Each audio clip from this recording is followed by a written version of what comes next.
إن الحمد لله نحمده ونستعينه ونستغفره ونعوذ بالله من شرور أنفسنا ومن سيئات أعمالنا من يهده الله فلا مضل له ومن يضلله فلا هادي له وأشهد أن لا إله إلا الله وحده لا شريك له وأشهد أن محمدا عبده ورسوله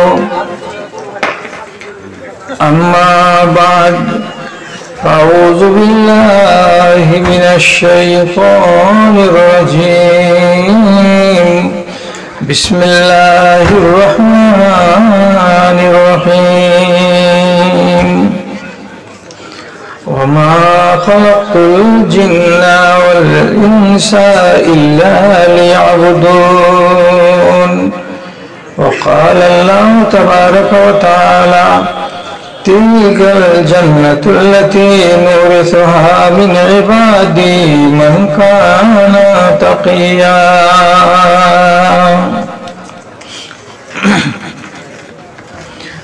আর কতদিন থাকবি বসে বল রে নাদান বল হাহাকারকে মুছে দিতে আমার সাথে চল তোরা আমার সাথে চল তোর মতো হাজার মানুষ ফুটপাথে রাত কাটে কি খেয়ে বা মরে বাঁচে কে বা খবর রাখে রে কে বা খবর রাখে মরে গেলে পাই না মাটি ছিঁড়ে শকুন্দল আর কতদিন থাকবি বসে বল রে নাদান বল পানির দামে রক্ত বিকায় জ্ঞানীদের দেশে ধনীরা সব ধনী হলো গরিব চুষে চুষে রে গরিব চুষে চুষে চল দুনিয়াকে পাল্টে দিয়ে দেখাই পাগল বল আর কতদিন থাকবি বসে বল রে নাদান বল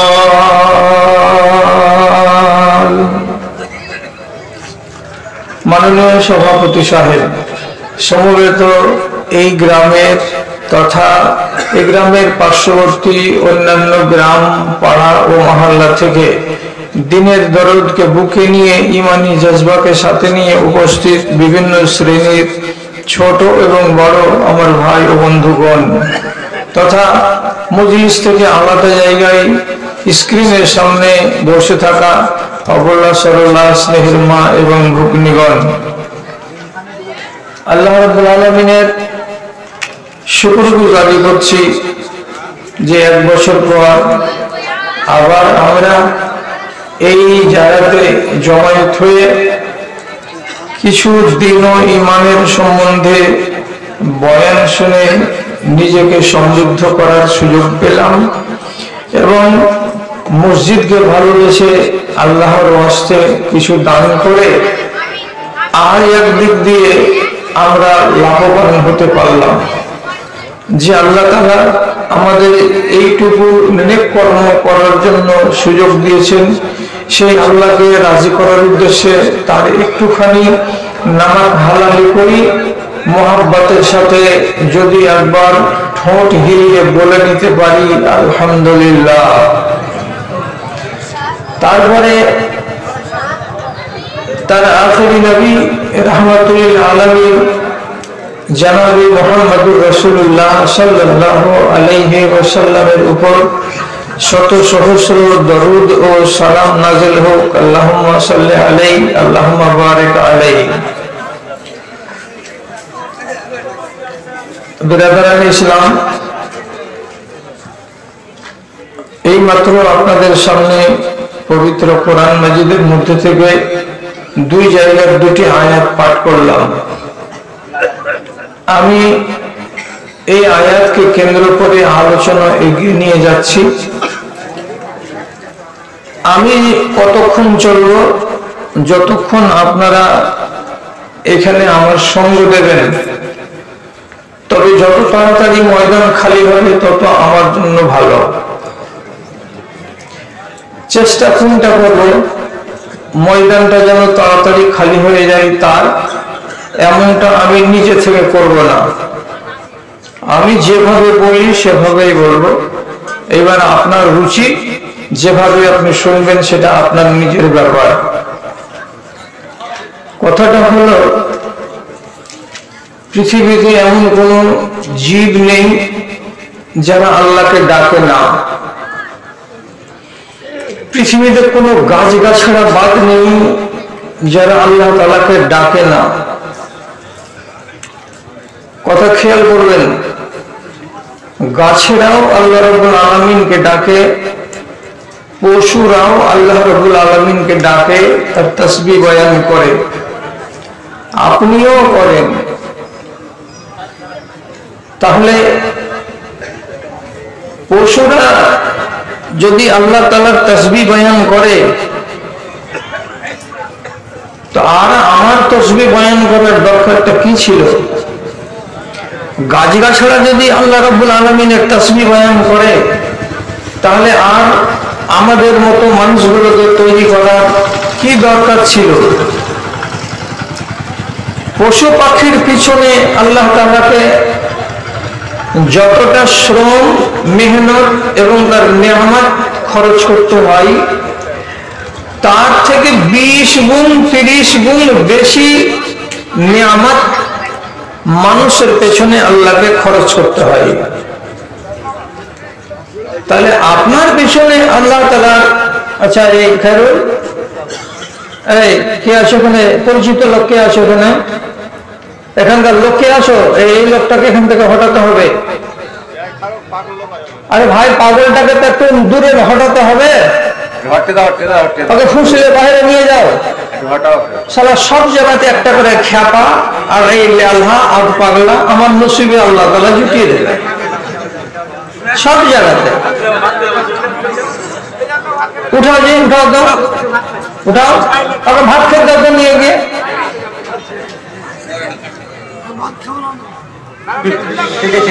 ঝামেলা গুলো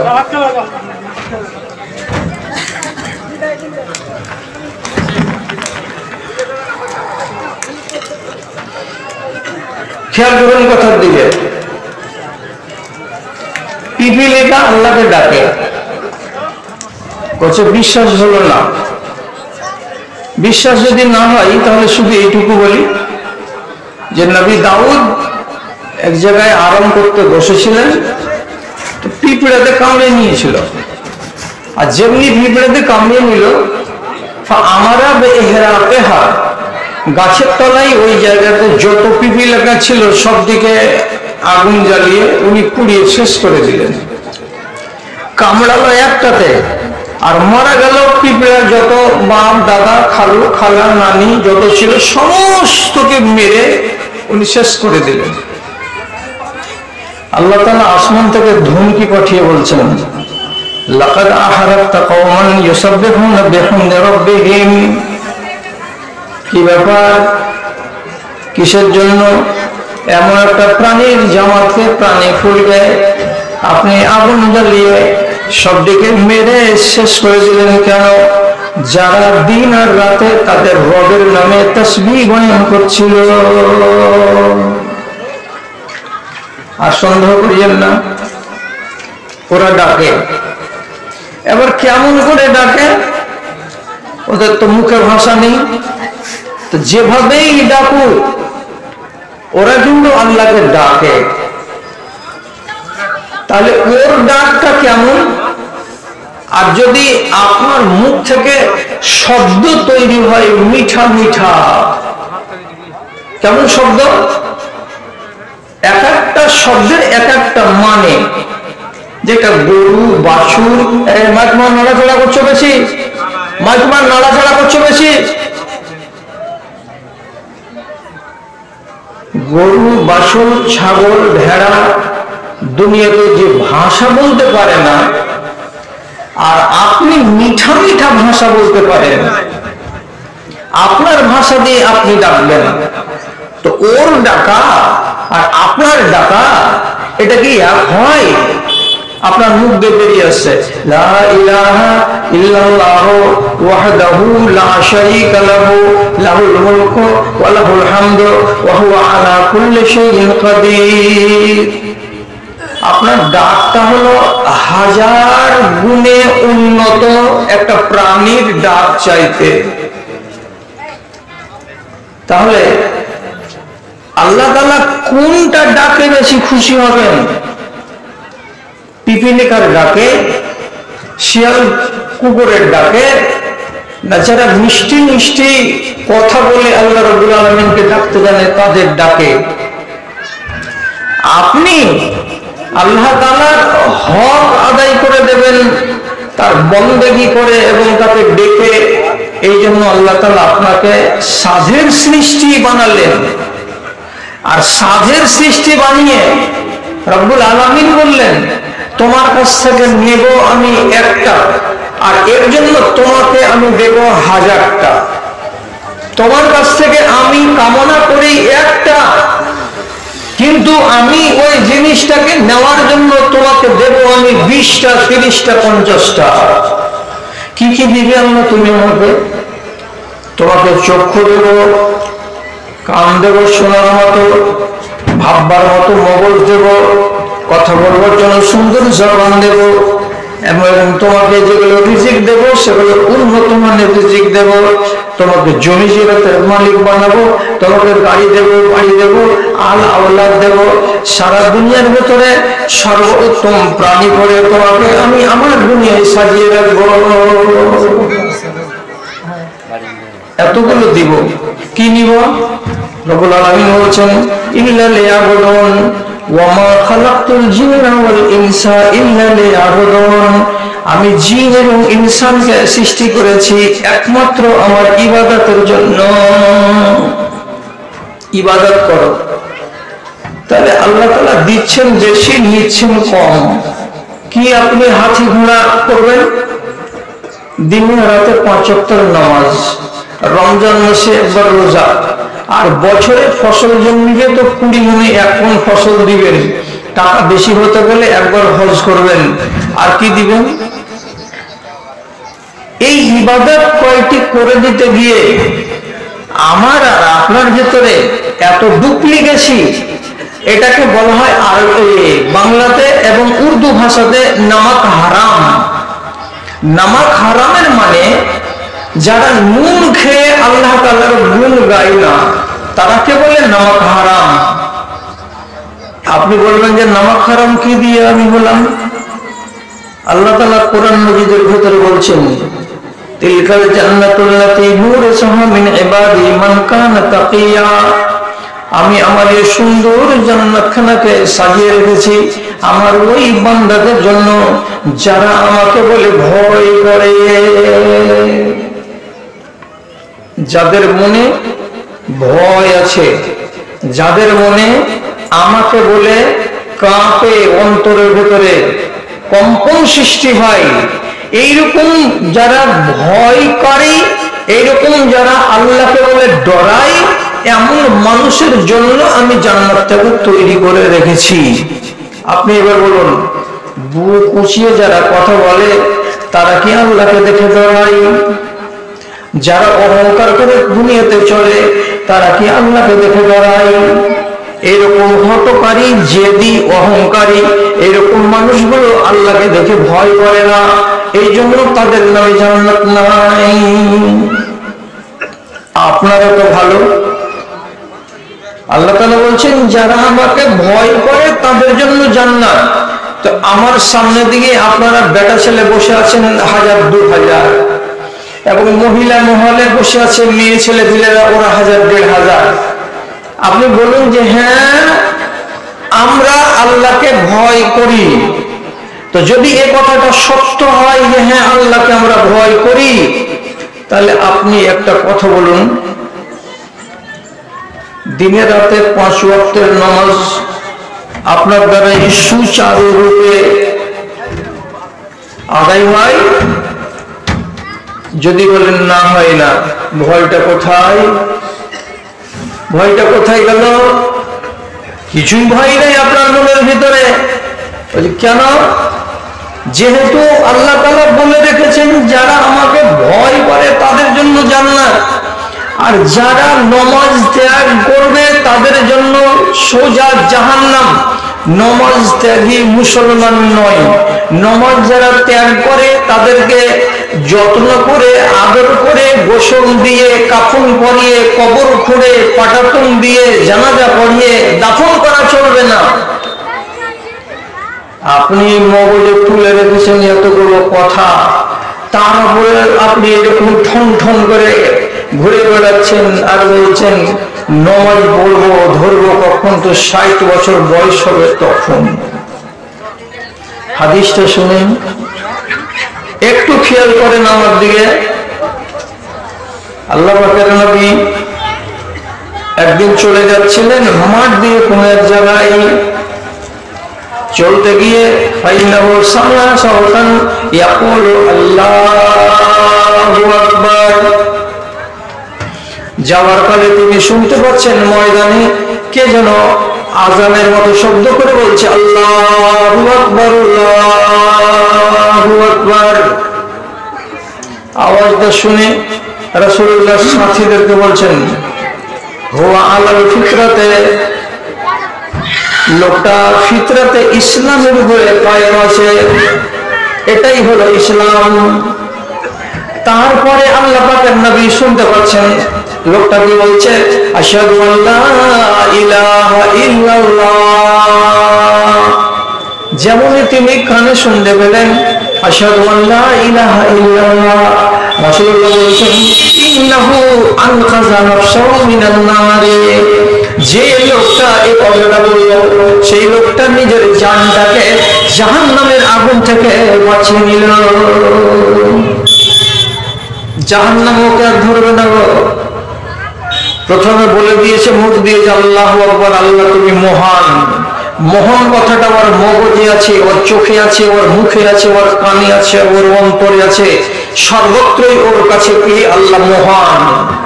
এবং পরে যে কথাটা বলল আশহাদু আল্লা ইলাহা ইল্লাল্লাহ, রাসূলুল্লাহকে আল্লাহ ছাড়া কোনো মাবুদ নেই, আর আশহাদু আন্না মুহাম্মাদার রাসূলুল্লাহ বলল, তাহলে এই লোকটা জাহান্নামের আগুন থেকে নিজেকে বাঁচিয়ে নিয়েছে। লোকেরা বলল বারে 2-3টা কথা শুনতে পেলেন রাসূলুল্লাহ, আর কেউ এই কথা কয়টা বলাতে নিজেকে জাহান্নামের আগুন থেকে বাঁচিয়ে নিতে পারলো কি করে? চলো তো দেখি লোকটা কেমন, চলো তো চলো তো চলো তো। এবার 10-12 জন লোক যেখান থেকে আওয়াজটা উঠেছিল সেই জায়গায় দৌড়ে গেল। যাওয়ার পরে দেখছে ফায়জা হওয়া নামে একটা সাধারণ ছেলে, একটা সাধারণ যুবক, একটা সাধারণ রাখাল 100টা ভেড়ি বকরিকে নিয়ে মাঠে চড়াচ্ছে। যখন আন্দাজের উপরে দেখতে পেয়েছে সূর্যটা ঢলে গেছে, তখন ওর মন বলছে এখন জোহরের টাইম, কাজে ওখানে লোক নাই, জন নাই, মানুষ নাই, কেউ নাই, একাই ময়দানে ছিল। আর একাই টাইম হয়ে গেছে জোহরের, বলে আজান হেঁকে দিল। আর আজান হেঁকে দেওয়ার পরে নামাজ পড়বে বলে মনস্থ করে নিল।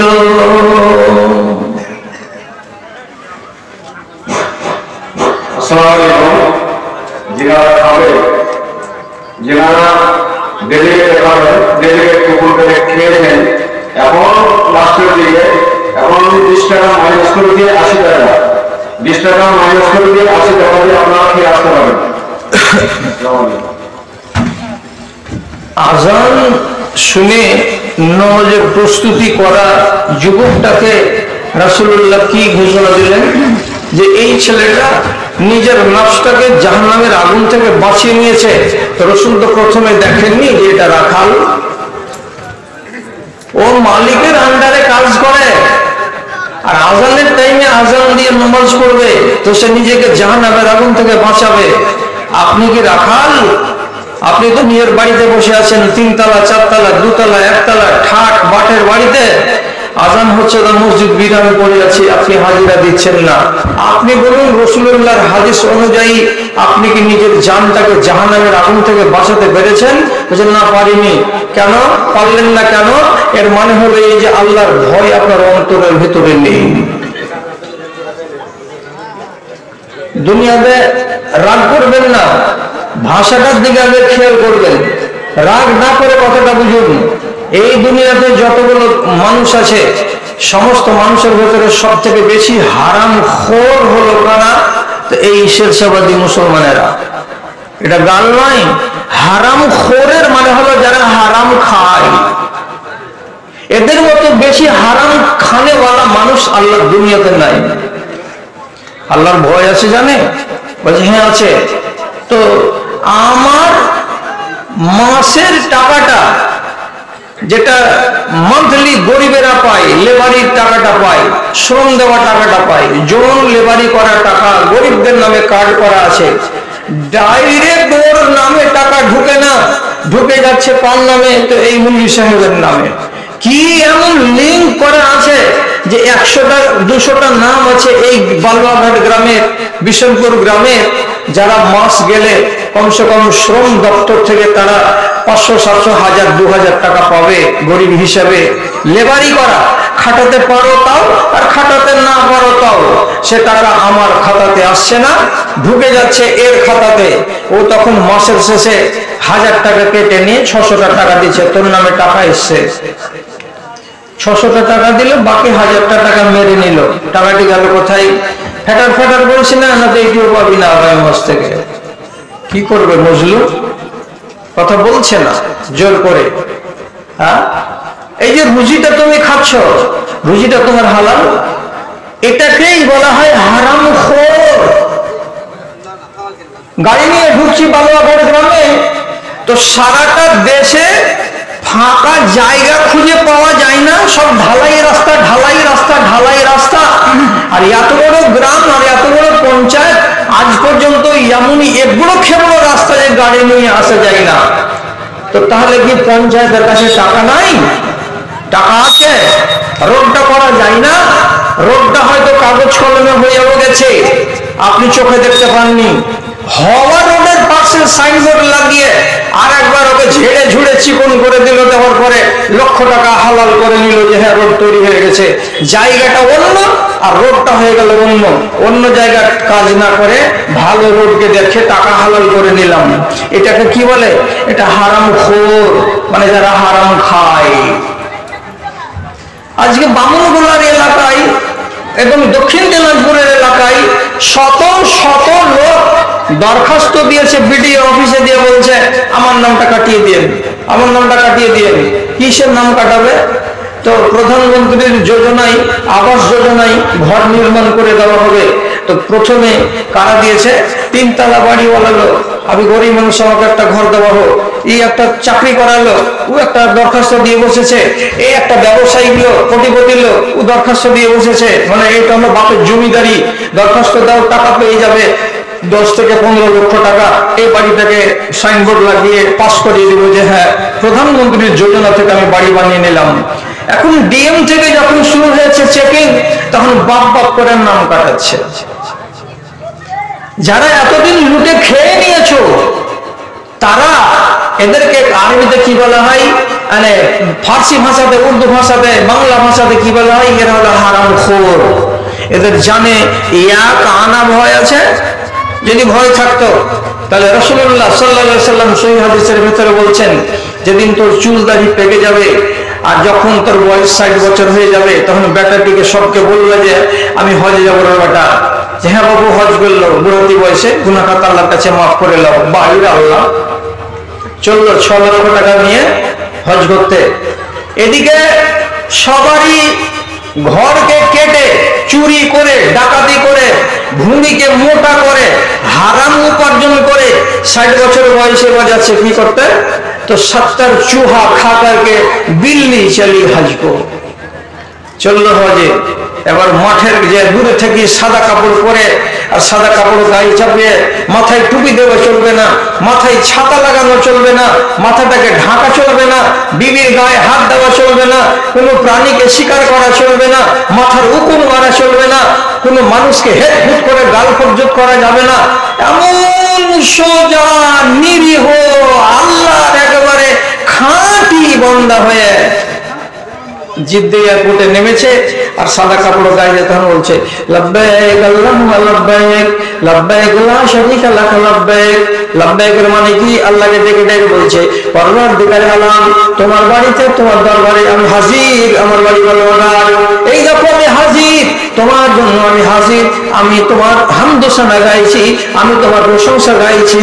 এ বলে লাব্বাইক লাব্বাইক করবে আর কত দোয়া করবে, কত দোয়া করবে। আল্লাহ রাব্বুল আলামিন নাই বলছেন আন্না ইউস্তাজাবু লাহু, কেমন করে ওই হারাম খোরের ডাকে সাড়া দেব আমি আল্লাহ। কি বলছেন? এর ডাকে আমি আল্লাহ কি করে সাড়া দেব? কেন যে আল্লাহ 4 লক্ষ টাকা খরচ করে বেচারি এসেছে আর তোমাকে লাব্বাইক লাব্বাইক করছে, তো তুমি ওর ডাকে সাড়া দেবে না? মানে আল্লাহ তাআলা বলছেন মাতামুকা হারামুন ওয়া মাতামুহু হারামুন ওয়া মালবাসুহু হারামুন, যে খানা খেয়ে এসেছে সেটা হারাম, যে হারামের মাংস খেয়ে রক্ত মাংস তৈরি হয়ে আছে এগুলো সবই হলো হারাম, আর যে সাদা কাপড় গায়ে দিয়ে আছে এটাও হলো হারামের টাকার, এর কাছে হালাল টাকাও নাই, এর কাছে হালাল রুজিও নাই। তো যে হারাম খোর হারাম খেয়ে খেয়ে দেহটাকে মজবুত করে রেখেছে আর ওই হারাম টাকার হারাম পোশাক কিনে নিয়ে আমার কাছে এসে বলছে আল্লাহ এই দাও, আল্লাহ ওই দাও, আল্লাহ এই করো, আল্লাহ ওই করো, আল্লাহ তাআলা বলছেন তোমার একটাও কথা শোনা যাবে না। গাধা ছুটে গেল, যে দৌড় লাগালো কাবার চারিদিকে, তো যদি 2 চক্কর দিয়ে দেয় আমি তো কাবার চারিদিকে ঘুরেছি, আমাকে তোমরা হাজি করো। তো গাধা কি কোনোদিন হাজি হয়? হারামখোর কোনোদিন কি হাজি হয়? ওর দিলের ভেতরে কি ভয় আছে? আল্লাহর কোনটা একটা আইনকে মানে? তোমার ভেতরে তো আল্লাহর ভয়ই নেই। রব্বুল আলামিনের নবী বলছেন মানুষ যদি তার অন্তরের উপরে যেটা ভারী হবে সেই ভারী কাজটাকে করতে পারে, তাহলে এইটা দিয়েই জান্নাতকে ঘিরে রেখেছি আমি। ওর উপরে কষ্ট হবে, কষ্টদায়ক জিনিস দিয়ে জান্নাতকে ঘিরে রেখেছি, আর লোভনীয় জিনিস দিয়ে জাহান্নামকে ঘিরে রেখেছি। তুমি লোভে পড়ে যত কাজ করবে তোমার মন যাতে খুশি হবে, তোমার মন যাতে আনন্দ পাবে, এরকম যত তুমি কাজ করবে তত জাহান্নামের ভেতরে তোমার ঢুকতে সহজ হবে। গান শুনতে কেমন লাগে? যে বড্ড মজা লাগে। পরের মেয়ের সঙ্গে হোয়াটসঅ্যাপে চ্যাটিং করতে কেমন লাগে? তো বলছি বড্ড ভালো লাগে। তোমাকে চুরি করতে কেমন লাগে? তো বড্ড ভালো লাগে। তোমাকে হারাম খেতে কেমন লাগে? তো বড্ড ভালো লাগে। মদ খেতে কেমন লাগে? তো বড্ড ভালো লাগে। এইগুলো যত মজাদার জিনিস আছে এই দিয়েই আল্লাহর জান্নাতকে, আল্লাহর জাহান্নামকে ঘিরে রাখা আছে।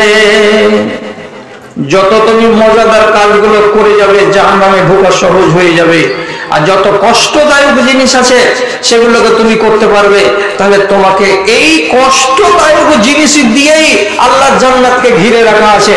তাহলে কথা বলুন, পৌষ মাসের কনকনে শীতের রাতে রাত্রি 4:30 পৌনে 5টার সময় মুয়াজ্জিন আসসালাতু খায়রুম মিনান নাওম বলে যেমনি আওয়াজ তুলে দিল, আপনি ঘর থেকে বিছানাকে ছেড়ে দিলেন। শীতের বিছানা, গরম বিছানা ছিল, আপনি গরম বিছানাকে ছেড়ে বেরিয়ে গেলেন। কলসি থেকে পানি নিলেন, কনকনে ঠান্ডা পানি, আর সেই পানি নিয়ে যখন ওযু বানাতে লাগলেন তখন সারা শরীরের লোমগুলো খাড়ো খাড়ো হয়ে যাচ্ছে। আপনি নিজে ফয়সালা করে বলুন তো, এটা করতে মজা লাগলো না এটা করতে ঠেলা লাগলো আপনাকে? এটা তো ঠেলার কাজ। এই যে ঠেলার কাজটা আপনি করে নিতে পারলেন, তো রাসূলুল্লাহ বলছেন হুফাতিল জান্নাতু বিল মাকারিহি ওয়াশ শাওকাতি, যেগুলো তোমার অন্তরে কাঁটা লাগবে, যেগুলো তোমার দেহের ভেতরে আঘাত তৈরি করবে, তোমার মনকে কষ্টতে ফেলে দেবে, এমন কাজ দিয়ে আমি আমার জান্নাতকে ঘিরে রেখেছি। বান্দারে, তুমি পুষ মাসের রাত্রে ঠান্ডাকে ঠান্ডা মনে করলে না, তোমার নিজের জানের কষ্টটাকে কষ্ট মনে করলে না। এটা যখন তুমি মেনে নিয়েছো, তখন তোমার জান্নাতে যাওয়া আসান হয়ে গেছে, সহজ হয়ে গেছে। আবার বলছি, উদাহরণ বুঝতে চেষ্টা করুন, ভালো করে বুঝতে চেষ্টা করুন। কি রাসূলুল্লাহ বলছেন হাদিসের ভেতরে, যখনই তোমার ফসল ঝাড়া মারা হয়ে যাবে খলিয়ানে, খলিয়ান থেকেই তোমাকে প্রত্যেক 20 মণ ধানে 1 মণ ধান আলাদা করে দিতে হবে, প্রত্যেক 20 মণ ভুট্টাতে 1 মণ ভুট্টা আলাদা করে দিতে হবে। কেন? যদি তোমার ভুট্টা আল্লাহর পানিতে হয় তো 10 মণে 1 মণ আল্লাহকে দাও, আর যদি তোমার ভুট্টা তোমার সেচের পানিতে হয় তাহলে 20 মণে 1 মণ দাও। কেন দিব তোমাকে আল্লাহ? আল্লাহ রাব্বুল আলামিন বলছেন, ইন্নাল আরযা লিল্লাহি ইয়ারসুহা মান ইয়াশাউ মিন ইবাদি। আমার জমিন, আমার দেশ, আমার মাটি সব আমার, আমি তোমাকে দান করেছি রে বান্দা। অতএব আমার জমিনে চাষ করার পরে 1 বিঘাতে যদি 20 মণ তোমার ভুট্টা হয়, তো আমি জমির মালিক, আমাকে তুমি 1 মণ দাও, আর বাকি 19 মণ জিনিস তুমি তোমার ঘরে নিয়ে যাও। যেমন খরচ টরচ আছে সব বাদশার দাও দিয়ে, যেইটি বাঁচবে সেইটি তুমি নিয়ে যাও। 20 মণে 1 মণ, 20 মণে 1 মণ। বালুয়াঘাটের পূর্ব পাড়া থেকে পশ্চিম পাড়া পর্যন্ত, বিলারের বাড়ি পর্যন্ত, বিশনপুরের উত্তর মাথা থেকে দক্ষিণ মাথা পর্যন্ত আমি 7 ব্যাটারির লাইট নিয়ে যদি বাড়ি বাড়ি ঘুরে বেড়াই, আল্লাহর কসম খেয়ে বলছি, এই রাত্রি 11টার সময় বিশনপুরের গ্রামে এবং বালুয়াঘাটের গ্রামে শতকরা 99টাই লোক আল্লাহর এই বিধানকে মানে না। কিসের জন্য? বাকরামি, হটকারী, জেদ, হুজ্জতি, বাহুর বল, জীবনে মরবে না, 3 তলা বাড়ি। কিসের বাহাদুরি? বাহাদুরিটা কিসের? আল্লাহ বলছেন, যারা আমাকে ভয় করে তার জন্য আমি জান্নাত তৈরি করে রেখেছি। আপনার ভয়টা গেল কোথায়? এ কথা কি শুনেননি কোন আলেমের মুখ থেকে? এটা না করতে গেলে যে আল্লাহ নারাজ, এটা যদি না করেন তাহলে আল্লাহ যে নারাজ হয়ে যাবেন, আর আল্লাহ নারাজ হলে তো গেল সব। শোনার পরে, জানার পরে আপনি মানতে পারছেন না, তাহলে অন্তরে ভয় কোথায়? কত জায়গাতে মা বোনেরা হাদিস শুনলো, কি শুনলো? যারা বেহায়া নারী তারা আল্লাহর জান্নাতে যাবে না, যারা বেহায়া নারী তারা আল্লাহর জান্নাতে যাবে না। আজ ফের নতুন করে বলবো, বলে বলে বলে বলে চুল দাড়ি মুখ সব পেকে গেল। ছোট মৌলবি, মেজ মৌলবি, সেজ মৌলবি, বড় মৌলবি সবাই বলল বেহায়া নারী জান্নাতে যাবে না, বেহায়া নারী আল্লাহ জান্নাতে যাবে না। আপনি দেখেন তো এই টুলার মেয়ে ছেলে পেলেকে আপনার বাড়িতে যেদিন বিয়ে লাগবে সেদিন 20টা মেয়ে ছেলে সেজে আছে, কোথায় বরযাত্রী যাবে গো? জলানঘাট। তো তোমরা কেন এত সেজেছো? তোমাদের কি বিয়ে? বলছে আজ তো আনন্দ করার দিন। ওরে আল্লাহ রে, আনন্দ করবে তার জন্য এত ঢং, এত ডিজাইন, এত সাজ, এত বোধ, তাতে হায়া শরমের কোনো বালাই নেই। হায়াকে ফেলে দিয়ে, হায়াকে ঝেড়ে দিয়ে কোন নারী যদি বলে আমার নাম ফাতেমা, আল্লাহর কসম জাহান্নামের তুমি লোকরি। কেউ যদি বলে আমি নাম রেখেছি সুন্দর আমার মেয়ের নাম আয়েশা, আল্লাহর কসম খেয়ে বলছি তোমার মতো লম্পট বেটি ছেলে জাহান্নামের ইন্ধন, তোমাকে জ্বালানি বানানো হবে কিয়ামতের দিন। তোমার জানে যদি ভয় থাকতো তাহলে জীবনে কোনোদিন তুমি এইরকম নিজের মাথাকে খুলে দিয়ে, বুককে খুলে দিয়ে, হাতকে খুলে দিয়ে পরের সামনে নিজেকে বের করতে পারতে না। ওয়াজ শোনাতে হয়, মৌলবীদের শোনাচ্ছে মৌলবীরা, আর আপনাদের শুনতে হয়, শুনে যাচ্ছেন দিবারাত্রি।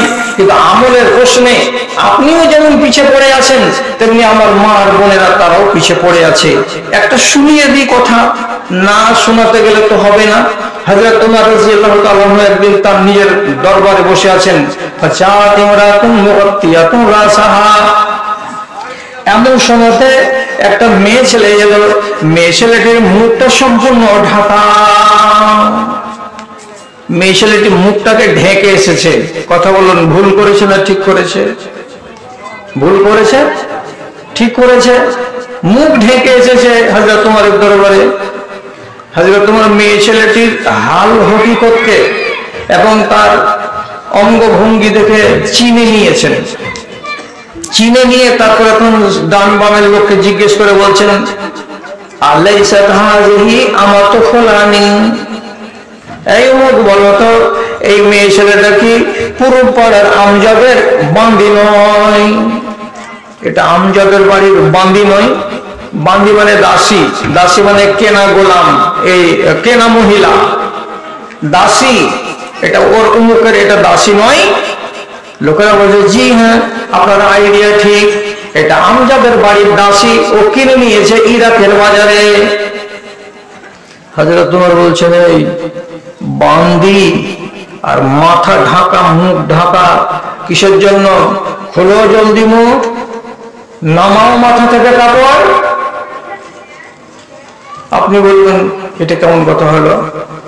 কেমন কথা হলো তো শিখে রাখেন।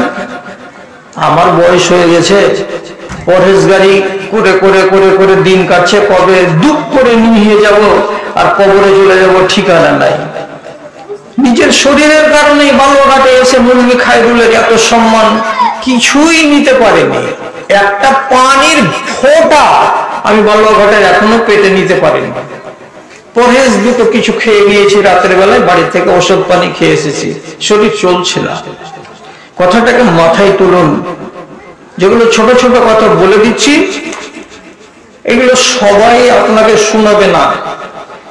আর এই যুগে যেগুলো আলেম পয়দা হচ্ছে, বেশিরভাগ বাখড়া লাগানেওয়ালা আলেম কোরআন এবং হাদিসকে ডিপলি না পড়ে, না জেনে, না বুঝে, শুধু উমুক বলেছে তুমুক বলেছে, জীবনে কোনোদিন পড়েও দেখেনি, তারই তাপ সহ্য করা যাবে না। শুধু মিম্বরে উঠতে পেলেই দানা দান ফতোয়া দিয়ে সবকে 1 থেকে 2, 2 কে 4 করে রেখে দেবে। কাজের কথা বলছি এবং খুব আমানতের সাথে বলছি। নারীদের বিধান 3টা। কি? যাদের গায়ে যৌবন এসেছে তারাকে কঠিন ভাবে পর্দা করতে হবে, এমন পর্যন্ত কি তার মুখখানা আজলামি বেটা ছেলে দেখতে পাবে না। 2 নম্বর, সূরা আহজাবে আল্লাহ তাআলা আবার বলছেন, ওয়াল কাওয়াইদু মিনান নিসা ইল্লাতী লা ইউরিদুন নিকাহা, যে সমস্ত বেটি ছেলেদের মাসিক বন্ধ হয়ে গেছে, তার মানে কি যাদের পেটে বাচ্চা হয় না, 50 বছর বয়স হয়ে গেছে, এমন বয়সের মেয়েদেরকে আল্লাহ তাআলা বলছেন, তোমরা যদি আর বিবাহ করার বয়স নেই বলে ইচ্ছা না করো, আর তোমাদের মনের ভেতরে যদি কুমন্ত্রণা না থাকে, তাহলে ফিতনা ফাসাদ করবে না, এমন নেক নিয়ত নিয়ে চলো। আর চলতে গিয়ে তোমার যদি হাত খুলে যায়, তোমার মুখ যদি খুলে যায়, তোমার পিঠের একটু অংশ যদি খুলে যায়, তাহলে তোমাদেরকে আল্লাহ তাআলা গুনাহ লিখবেন না, তোমাদের এটাকে বেপরদা বলে ধরা হবে না। অর্থাৎ মেয়ে ছেলের বয়স হয়ে যেতে গেলে ওকে আল্লাহ তাআলা পর্দাতে একটু ঢিল দিলেন। কেন? যে এই মেয়ের কাছে ফিতনা নাই, আর বয়স শেষ হতে চলেছে, আর যার দ্বারাই ফিতনা হবে তাকে আল্লাহ তাআলা আবৃত হতে বললেন। 2 বিধান। 3 নম্বর বিধান, যারা হলো লন্ডি, যারা হলো দাসী, তারা আজকে আমার বাড়িতে আছে, আমি 3 বছর রাখার পরে মেয়েটিকে বৃহস্পতিবারের হাটের দিন অন্য জায়গায় বিক্রি করে দিতে পারি, এটা আমার ইচ্ছা। ওই মেয়েটাকে যদি ভগবানপুরের লোক কিনে নিয়ে চলে যায়, সেদিন থেকে তার মালিক তাকে ব্যবহার করবে। সাংসারিক কাজে ব্যবহার করা যায় এবং শারীরিক ভাবে তাকে ব্যবহার করা তার জন্য যায়। কেন? যে মেয়েটির নাম হলো দাসী, মেয়েটি হলো বান্দি। বান্দি মেয়ের বিধান কি? তোমাকে কাজের জন্য বাড়িতে রাখা হয়েছে, যদি কাজ করতে হয় তো মুখ ঢেকে কাজ করা যাবে না। তোমাকে কাজের জন্য বাড়িতে আনা হয়েছে, তুমি যদি কাজ করার টাইমে মাথাকে ঢেকে রাখো তো তোমার কাজে সুবিধা হবে না। তুমি যদি মাথা ঢেকে রাখো তাহলে তোমাকে অন্য কোনো জায়গাতে বিক্রি করা যাবে না। এই জন্য আল্লাহ রাব্বুল আলামিন বলছেন, যারা বন্দী হবে, যারা দাসী হবে, তারা নিজেদের মুখকে ঢাকতে পাবে না, তারা নিজেদের মাথাকে জীবনে ঢাকতে পাবে না।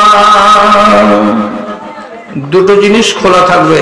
তো তুমি বন্দী আর এখানে এসেছো, তোমার মুখ কেন ঢাকা আর তোমার মাথা কেন ঢাকা? তুমি এগুলো ফেলতে পারোনি।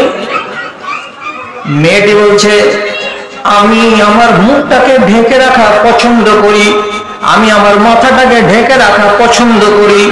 তখন হযরত উমর বলছেন, এটা হলো স্বাধীন মেয়ে ছেলেদের অধিকার, আর তুমি একটা বান্দী হয়ে স্বাধীন মেয়ে ছেলের অধিকারে হস্তক্ষেপ কেন করতে গেলে? এটা তো শরীয়তকে মানা হলো না, শরীয়তকে উল্লঙ্ঘন করা হলো। কাজে জলদি করে মাথা থেকে কাপড় নামাও, না হলে আমার পোড়া তোমার উপরে চলতে শুরু হয়ে যাবে। হযরত উমরের কোড়ার ভয়ে বেচারি বাঁধি মাথা থেকে কাপড় নামিয়ে নিল, মুখটাকে খুলে দিল, আর দিয়ে বাঁধির বেশে দাঁড়ালো। মশলা আপনার শিখা হয়ে গেল, জানা হয়ে গেল।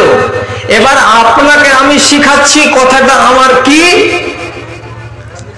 সেই যুগের মেয়েদের মাথা থেকে কাপড় নামাতে পারা যায়নি, আর এই যুগের মেয়েদের মাথাতে কাপড় চড়াতে পারা যায় না। কথাটা কেমন হলো? আমি কি ভুল বললাম? ওই যুগের নারীদের মাথা থেকে কাপড় নামাতে কেউ পারছিল না, পারেনি।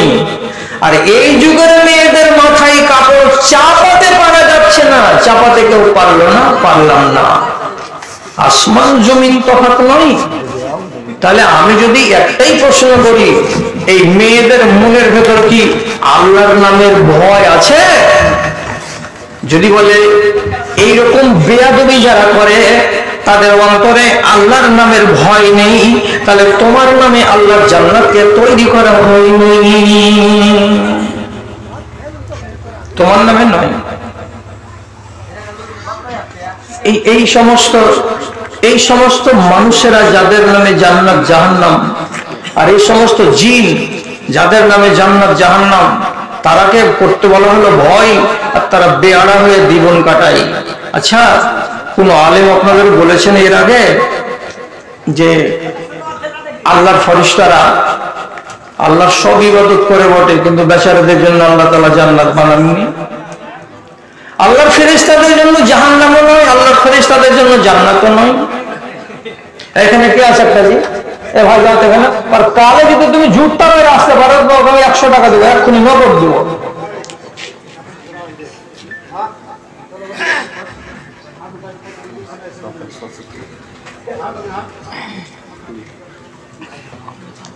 মজলিস চলছে এখান করে, আর কুলাঙ্গারের বাচ্চা এখানে পিছন দিকে বসে হ্যাঁ, কোন রাত্রিতে আল্লাহ রাব্বুল আলামিন পয়দা দিয়েছিলেন ওর মার পেটে গো? সেদিন ঝড় বসছিল নাকি? হ্যাঁ, ভূমিকম্পের রাত্রে কি মায়ের পেটে জন্মেছিল? এত কেন নোংরা ব্যবহার হয়ে গেল দিনের দিন মানব জাতি? একটু হায়া শরম থাকা তো দরকার, সামান্য একটু।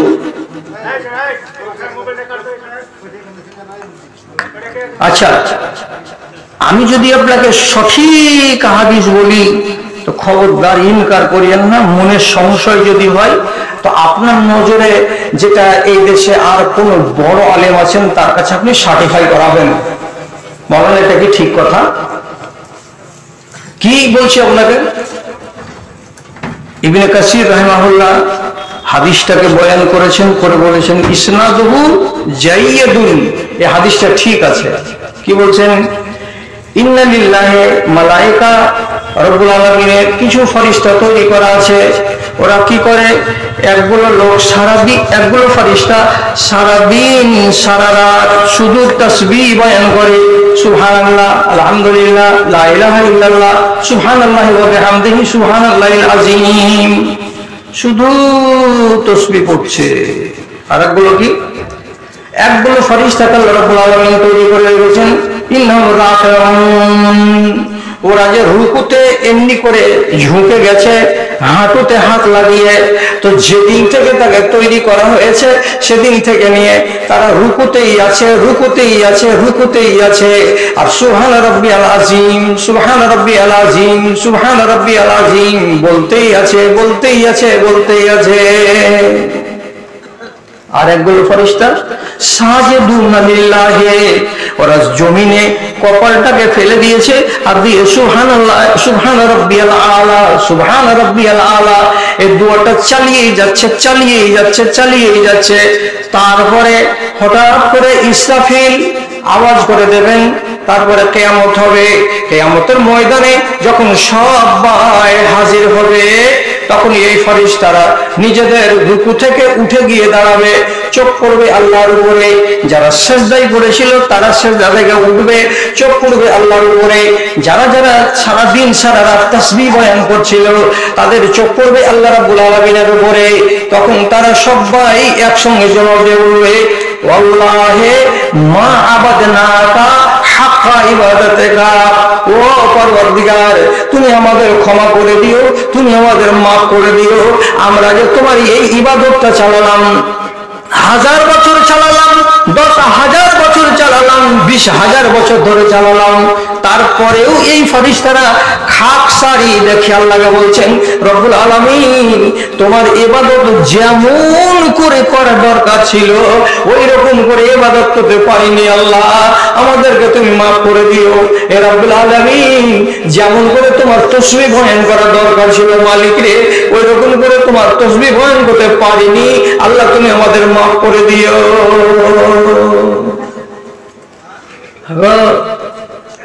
30, 40, 50 বছর ধরে, 50,000 বছর ধরে একই দোয়া, একই দোয়া, একই দোয়া চলতে আছে। আর তারপরেও ফের খাকসারি দেখিয়ে কি বলছে, আল্লাহ তোমার যতখানি ইবাদত করার দরকার ছিল ততখানি করতে পারিনি যে আল্লাহ। বেচারারা এত ইবাদত করার পরেও ওদের নামে আল্লাহ রাব্বুল আলামিন জান্নাত লিখলেন না। এদের জানে কত ভয় আল্লাহ রাব্বুল আলামিন দিয়েছেন, আন্দাজ করেন তো। একদিন জিবরিল এসেছেন ওহী নিয়ে রাসূলের কাছে, তো জিবরিল মানুষের শাকল নিয়ে এসে সামনাসামনি মুখামুখি বসে কথা বলেন। একদিন রাসূলুল্লাহ জিবরিলকে সামনাসামনি পেয়ে জিজ্ঞেস করে বলছেন, জিবরিল একটা কথা বলতাম যে। হযরত জিবরিল বলছেন, জি জি বলেন, কি বলতে চাইছেন? তখন নবীজি জিবরিলকে জিজ্ঞেস করে বলছেন, মালি লাম আরা মিকাইল জাহিকান, মালি লাম আরা মিকাইল জাহিকান, কি ব্যাপার আমি আসমানের সফরে যতবার গেলাম ততবার আমি মিকাইল ফেরেশতাকে একদিনও হাসতে দেখতে পেলাম না, একদিনও তার দাঁত দেখতে পেলাম না, একদিনও তার মুখে একটা মুচকি যে হাসি থাকবে, আনন্দ যে একটা রেখা থাকবে, এরকম দেখতে পেলাম না। কি ব্যাপার, ও হাসে না কেন? জিবরাইলকে জিজ্ঞেস করে বলছেন, মিকাইল হাসে না কেন? মিকাইল কি জীবনে হাসে না? হযরত জিবরিল জবাব দিয়ে বলছেন, আচ্ছা প্রশ্ন আপনি করলেন গো, আপনি মিকাইলকে হাসতে দেখতে পাননি কেন, তার উত্তর আমার কাছে চাইছেন? আল্লাহ পাকের রাসূল বলছেন, হ্যাঁ। জিবরিল জবাব দিয়ে বলছেন, যেদিন আল্লাহ রাব্বুল আলামিন মানুষকে আযাব দেওয়ার জন্য জাহান্নামকে তৈরি করেছেন, তখন অনেক অনেক ফেরেশতারা আমরা নিজেরা দলে দলে গিয়ে ওই জাহান্নামের আগুনকে দেখেছিলাম। এই জাহান্নামটা কেন তৈরি করা হলো? তো জিন এবং ইনসানের নাফরমান বান্দাদের জন্য তৈরি করা হলো। আর সেই জাহান্নামকে দেখার পর থেকে মিকাইল আলাইহিস সালাম ওই যে তার হাসি বন্ধ হলো, ওই যে হাসি বন্ধ হলো, তো আর জিন্দেগিতে তিনি হাসলেন না। আর মনে হয় কিয়ামত হওয়ার আগে মিকাইল আর হাসবে না। আল্লাহু আকবার। জাহান্নামের তামাশা, জাহান্নামের দাপট এবং জাহান্নামের সেই লেলিহান শিখা আর জাহান্নামের ভয়ঙ্কর পরিস্থিতি এবং অবস্থা নিজের দুই চোখ দিয়ে দেখেছেন কে? তো মিকাইল।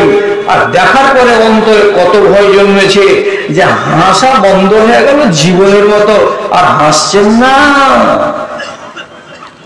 আর আজ সেই জাহান্নাম ফেরেশতাদের জন্য তৈরি হয়নি, জিন এবং ইনসানের নাফরমান বান্দাদের জন্য তৈরি করা হয়েছে। জাহান্নামে যদি যাই তো ইনসানের বাচ্চাই যাবে, আর জাহান্নামে যদি যাই তো জিনের বাচ্চারাই যাবে। তো এই কথাগুলো জানার পরেও বালুরঘাটের গ্রামে যেদিন বিয়ে লাগে সেদিন এখন ডিজে বাজা আরম্ভ হয়েছে। কত মিষ্টি বিবাহ, কত ইসলামী বিবাহ মুসলমানদের বাড়িতে হয়।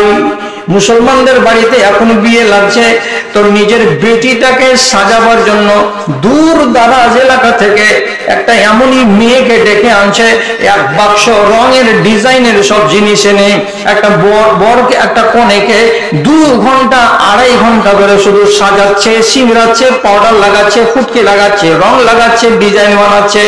একটা মেয়েকে সাজিয়ে বরের হাতে তুলে দিতে গেলে একটা মেয়ে ছেলে কতটি টাকা নাই, তো বলছে 2.5 থেকে 3,000 এবং ভালো পরিবার হলে 5,000। তাহলে এত সুন্দর করে সাজালছি মুখখানা, আমি ঢাকে শ্বশুর বাড়ি যাবো বলে গা হাজি মুল্লি তোমার পেটে কোনো বিদ্যা নেই যে? যদি এমনি আমি ঢেকে যাব তবে সাদা মাটা মুখ নিয়ে যেতাম। এত টাকা দিয়ে আমি বিউটি পার্লার থেকে লোক নিয়ে এসে কেন সাজলাম? গোটা দেশকে দেখাতে দেখাতে দেখাতে দেখাতে যাবে, শ্বশুর বাড়িতে গিয়ে বসবে যতক্ষণ ততক্ষণ ওই গোটা দেশের মহল্লার ছেলে আর মেয়ে সবাই এসে দেখবে কি ডিজাইনেবল বউ গো। এটা সব জান্নাতের মেহমান না? মিকাইলের মুখ দিয়ে হাসি ফুটে না জাহান্নামকে দেখে, আর জাহান্নামের ওয়াজ শোনার পরে এ দেশের মেয়ে ছেলেদের লজ্জা বাড়ে না, বেহায়াই আরো বেড়েই যাচ্ছে, বেড়েই যাচ্ছে। তাহলে অন্তরের ভেতরে কি ভয় আছে নারীদের না নরেদের? ভাইরে একবার হিসাব করো, হিসাব করো। এই জুমা মসজিদে যেদিন জুমার নামাজ হয়, একটু লোক দয়া করে খেয়াল করে বলেন তো এরকম আয়াত শুনতে পান কিনা? ইন্না ইলাইনা ইয়াবাহুম সুম্মা ইন্না আলাইনা হিসাবাহুম। শুনেন না? সাব্বিহাসমা রাব্বিকাল আলা পড়তে পড়তে পড়তে পড়তে পড়তে পড়তে শেষখানে কি বলছে ইমাম? ইন্না ইলাইনা ইয়াবাহুম সুম্মা ইন্না আলাইনা হিসাবাহুম। এর মানে কি? পিছন দিকে যতটি লোক ইমামের পেছনে নামাজে তোমরা দাঁড়িয়েছো, ভালো করে শুনে নাও। এই হলো, সেই হলো, এই হলো, এই হলো, এই হলো। তারপরে আল্লাহ তাআলা কি বলছেন? সব কিছুর পরে তোমাকে আমার কাছে চলে আসতে হবে, আর যেমনি আমার কাছে আসবে আমি তোমার সামনে তোমার হিসাবের জন্য কলম খাতা নিয়ে হাজির হয়ে যাব। তোমাকে তোমার জীবনের হিসাব দিতে হবে।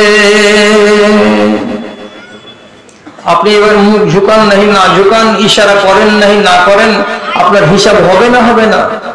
হ্যাঁ, হিসাব তো লাগবে। পরের মজুরি মেরে খেয়েছেন, হিসাব লাগবে। 3 তলা বাড়িতে খুব আরাম করছেন, আর কলিং বেল বসিয়েছেন গেটে, গান বাজছে, আর কত যে ঠাট বাট। পায়খানার ঘরের ভেতরে এক একটা নল বসেছে, তো এক একটা নলের দাম 7,000 8,000 টাকা। যদি নলকে খালি এমনি করে ঢং করে ধরতে যান তো পিছন দিকে হাত লাগাতে হবে না, সমস্ত ময়লাকে নলের পানিতে খুলে নিচে নামিয়ে দেবে, আপনার মলদ্বারে হাতও লাগাতে হবে না। আরে যারা মাথন মাথায় দিয়ে পুল মেরেছে তারা আজকে টাকা পেয়েছে বলে বাড়িতে টাইলস লাগিয়েছে, আর যারা নিজেদের থুতু ফেলেছিল ডহরে গলিতে তারা নিজের আঙ্গাতে বেসিন বসিয়েছে, আর হাত ধোয়ার পরে যারা হাতকে মাটিতে মেজেছিল, তারা আজকে ডিটারজেন্ট দিয়ে মানছে এবং তারা দামি দামি দামি দামি আঠা কিনে এনে বাজার থেকে মলম কিনে এনে রেখেছে, হ্যান্ড ওয়াশ দিয়ে তারা মানছে। কয়তলা বাড়ি? 3 তলা বাড়ি। হালাল টাকার না হারাম টাকার? সবারই গলা কেটে সব টাকাকে তলে তলে টেনে বাড়ি করেছি। কোরআন কি বলছে? এই ছোট ছোট মৌলানা গুলাকে জিজ্ঞেস করুন তো গায়ে, তাত্তাখিযুনা মাসানিআ লাআল্লাকুম তাখলুদুন। 3 তলা বাড়ি বানিয়ে নিচ্ছ, মন হলেই বানিয়ে নিলে। এখানে একটা বড় ঘর হচ্ছে, কি হবে? ও যে গোডাউন, সরকারকে ভাড়া দেবো, মন হলো তো গোডাউন বানিয়ে নিলে। যেখানে ইচ্ছা সেখানে বিল্ডিং, যেখানে ইচ্ছা সেখানে পাকা বাড়ি, কি ঠাট বাটের বাড়ি আর ঘর। তো তোমাকে আল্লাহ তাআলা জিজ্ঞেস করে বলছেন লাআল্লাকুম তাখলুদুন, মনে হচ্ছে তুমি মরবে না, তোমার মরার ইচ্ছা নাই, এ বাড়ি তুমি ছাড়বে না, এখানে তুমি আজীবন আজীবন থাকবে। না হলে এত সুন্দর করে বাড়ি কেন বানালে? এত ঝিকঝাক কেন বানাতে গেলে? এত মার্বেল কেন বানাতে গেলে? এত বেসিন আর অত নল আর এত ঝর্ণা কেন বসাতে গেলে? আবার ঘুলঘুলি বল দিয়ে এক একটা ঘরকে জান্নাতের নমুনা কেন বানাতে গেলে? বানালে তো বানালে, যেই আল্লাহ তোমাকে এতগুলো দিয়েছিলেন সেই আল্লাহর নামে তোমার জমিনে কপালটা কয়বার সিজদায় পড়ে তোমাকে একবার হিসাব করতে হবে। করেছো হিসাব? হিসাব কেউ করে না। এখন হিসাব করে যে মৌলভী সাহেব, এটা হিসাব করার বয়স। কবে হিসাব করবে? যেদিন মালাই চলবে না, হাঁটুতে ক্যালসিয়াম শেষ হয়ে যাবে, সেদিন তুমি হিসাব করবে। আরে খ্যাপা, তোমরা আসলেই খ্যাপা গো। 60 সালের রেকর্ডে কালার মাঠের জমি কার নামে ছিল? উসমান হাজির নামে। বিশনপুরে ছিল না? এত বড় 12 বিঘার দাম। 60 সালের রেকর্ড যেমনি পার হলো, সে জমিটার রেকর্ড আরেকজনের নামে হয়ে গেল। কার নামে? তো দক্ষিণ মাতার হেডমাস্টারদের ভাই বেরাদরের নামে হয়ে গেল। হেডমাস্টারের ভাইয়েরা যখন মরে গেল, হেডমাস্টার মরে গেল, তখন নতুন সেরেস্তাতে আবার কি হলো? ওর নাম কেটে গিয়ে বাচ্চাদের নাম উঠে গেল। তোমার জমি যদি বলো আমার জমি, তো তোমার নাম বাদ গেল কেন? যদি বলে বেটাদের জমি, তো তোমার বেটারা মরে যাওয়ার পরে তোমার পোতারা কেন নাম বদলে নিল? তোমার জমি, তুমি কি চিরদিন মালিক থাকবে? তো হিসেব কেন করো না? এই জমিন তো আল্লাহ। বাবলা মোনার লোক দোয়া করেছিল এই বছর খুব দাঁড়িয়ে দাঁড়িয়ে, আল্লাহ আমাদের বাড়ি গেল তো গেল, তোমার মসজিদ খানা দোতলা আল্লাহ রে, আমরা বড্ড কষ্ট করে বানিয়েছিলাম, তোমার মসজিদ খানাকে তুমি বাঁচিয়ে নাও। যারা হোয়াটসঅ্যাপে দেখেছো তারা বলো, বাবলা মোনার দোতলা বিশাল বড় মসজিদ আল্লাহ তাআলা বাঁচিয়েছে না গঙ্গাতে ফেলে দিয়েছে? বেঁচে আছে? বেঁচে আছে এই লোকটা বলছে, কিন্তু আমি তো জেনে নিয়েছি যে না, বেঁচে নেই। আচ্ছা, বাড়ি আর ঘর সমস্ত গঙ্গাতে চলে গেল, তোমার যদি জমিন হলো তো হাত ছাড়া কেন হয়ে গেল? হিসাব করবে না? যারা আক্কেলওয়ালা হবে তারা হিসাব করবে, আর যারা বেআক্কেলওয়ালা হবে তারা হিসাব করবে না। হযরতে দাউদ আলাইহিস সালাতু ওয়াস সালামের উপদেশ নামাতে একটা কথা লেখা ছিল, ইমাম ইবনে তাইমিয়া সেটাকে নকল করেছেন। কি লেখা ছিল? লা ইয়াগফালুন নাসু আন আরবাআতি সাআতিন, কোন মানুষ যেন 4টা সময়কে না ভুলে যায়, 4টা সময়কে না ভুলে যায়। 4টা কি? 4টা কোচে কোন এক সময় তোমাকে আল্লাহর সঙ্গে প্রাইভেটে বসে কথা বলতে হবে। প্রাইভেটে বসে আল্লাহর সঙ্গে কথা বলতে হবে। আপনি বলবেন, হাজি বুড়াতিকালে এগুলো কথা বলছো, আল্লাহ কথা বলবে। জি, আল্লাহ কথা বলবে না, তাহলে তোমার কথা বলা চলবে না? তো 6 মাসের বাচ্চাকে ওর মা এমনি করে কোলে নিয়ে আছে, আর কোলে নিয়ে আদর করছে, চুমা খেছে খেছে। কি নিবে রে বেটা? কি নিবে? হাত ধরে, হাত ধরে একটা ফুল প্যান্ট নিবে নাকি রে? এবার হাত ছেলেকে আমি একটা লাল সুইটার কিনে দিব, একটা টোপ নিবে। হাত বেটা না বেটা। তো মা যে ভদর ভদর করে চলে যাচ্ছে 6 মাসের বাচ্চাটার সাথে, বাচ্চাটা কথা বলে? একটাও বলে না।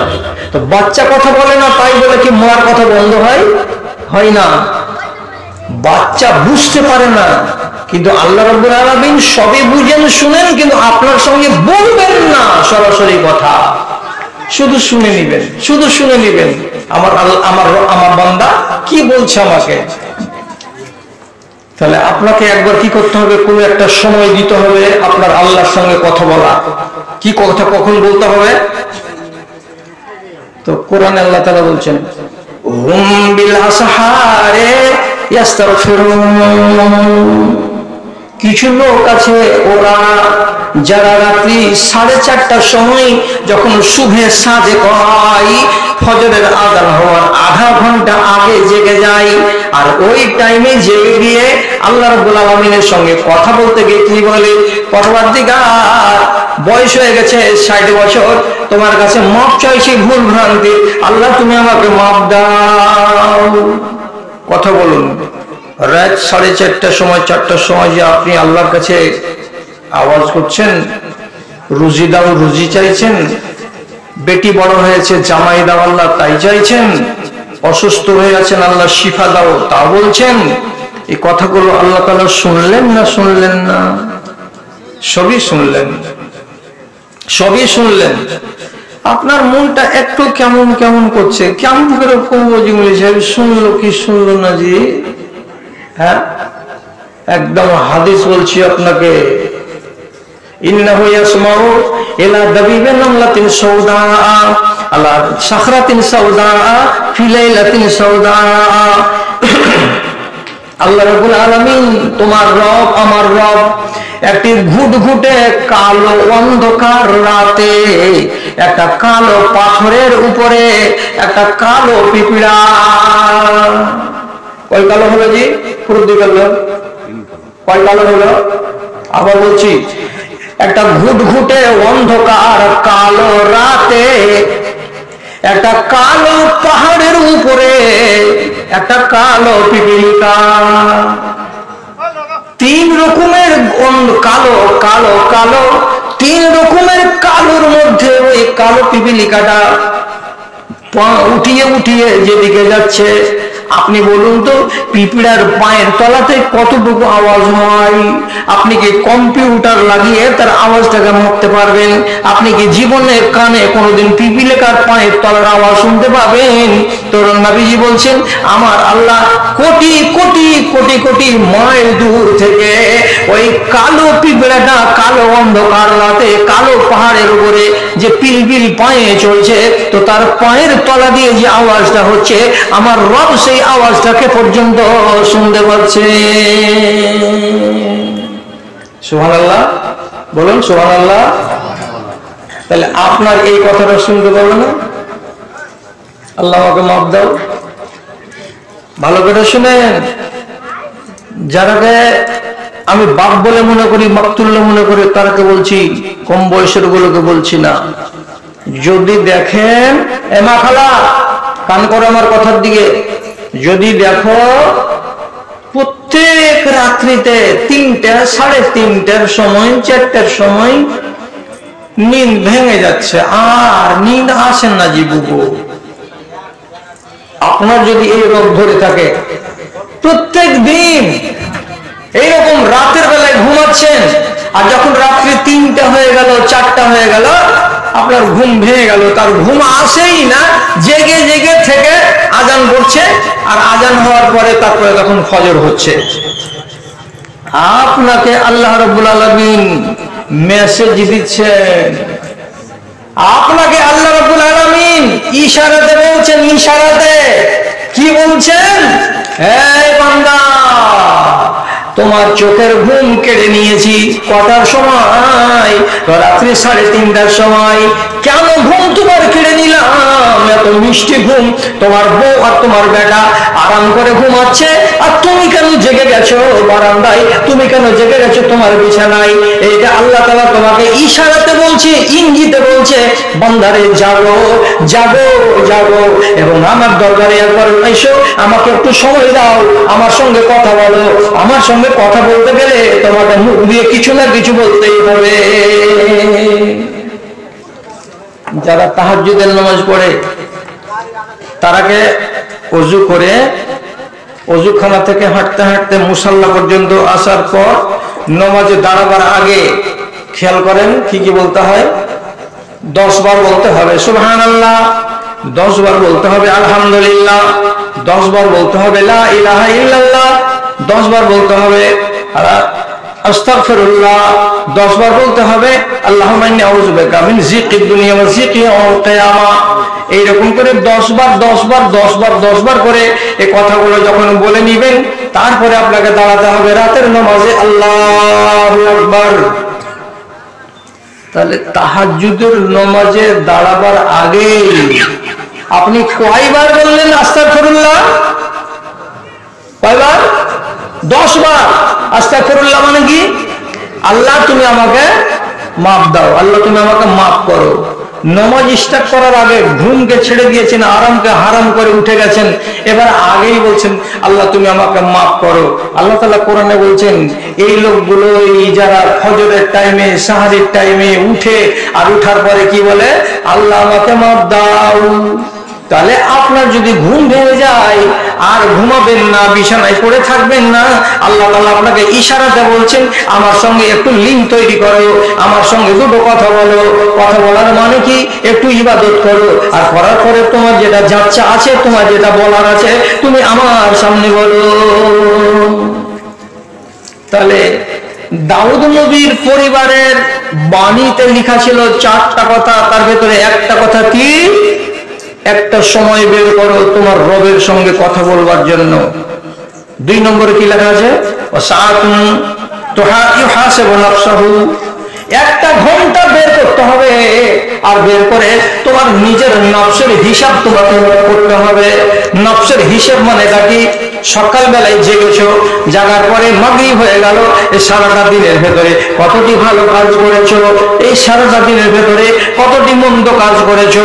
যদি তোমার ভালো কাজ এই হয় আর তোমার এতটি যদি মন্দ কাজ হয়, তাহলে মন্দ আর ভালোকে তুমি কম্পেয়ার করো, আর করার পরে নিজে নিজে হিসাব করে বলো তো তুমি নাজাত পাবে না পাবে না, তোমাকে আল্লাহ তাআলা নাজাত দিবে না দিবে না।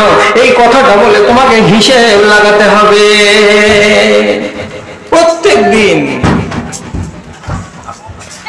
কিছুক্ষণ নিজের নফসকে হিসাবের জন্য তৈরি করতে হবে। আমি পরের দুটাকে আর বলার দরকার মনে করছি না, আমার কাজের দুটো আমি বলে নিয়েছি আপনার সামনে। এখন আপনাকে বলতে চাইছি যে এতগুলো ভয়, এতগুলো ভীতি, এতগুলো ওয়াজ, এতগুলো নসিহত শোনার পরে আপনার অন্তরে যদি আজও আল্লাহর নামে ভয় তৈরি না হয়, তাহলে আপনাকে আমি কি বলবো? বাংলাতে বলি যে আপনি হয়ে গেছেন বদনসিব, আপনি কপাল পোড়া, আপনি অভাগা, আপনার নসিব খারাপ। না হলে কেন বদলাতে পারলেন না, নিজেকে বদলাতে পারলেন না?